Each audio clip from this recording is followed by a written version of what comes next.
Governor ప్రసంగం చాలా పేలవంగా ఉందన్నారు బీఆర్ఎస్ నేత హరీష్ రావు. రాష్ట్ర ప్రజలకు గవర్నర్ ప్రసంగం విశ్వాసం కల్పించలేదన్నారు. గ్రామాలు పట్టణాల అభివృద్దిపై ప్రభుత్వం ఏం చెప్పలేదని విమర్శించారు.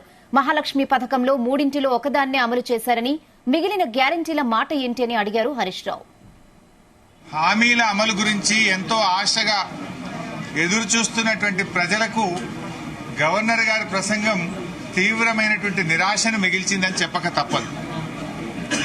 ఎందుకంటే గ్యారంటీల్లో ఇవాళ వృద్ధులకు వితంతువులకు 2000కు బదులు 4000 పెన్షన్ ఇస్తామన్నారు.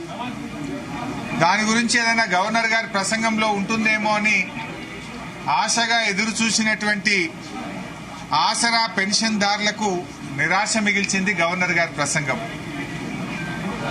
మహాలక్ష్మి కింద మహిళలకు 2500 రూపాయలు ఇస్తామని చెప్పి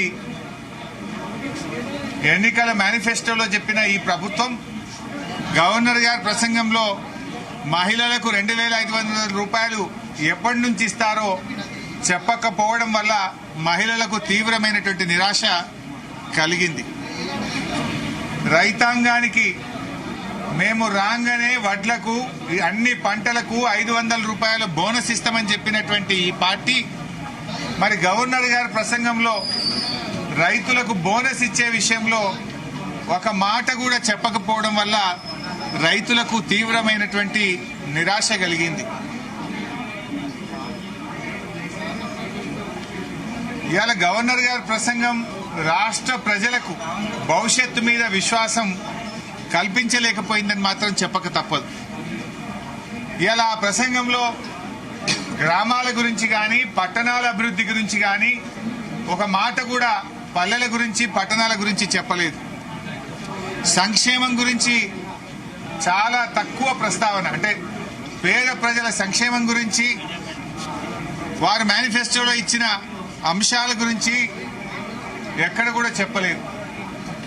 నిరుద్యోగ భృతి, నిరుద్యోగులకు 4000 ఇచ్చే అంశం గురించి ఎక్కడ కూడా ప్రస్తావన వచ్చినటువంటి పరిస్థితి లేదు. వారి ప్రసంగంలో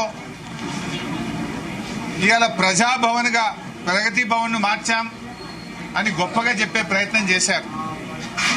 ప్రజావాణి కార్యక్రమాన్ని బాగా చేస్తున్నామన్నారు.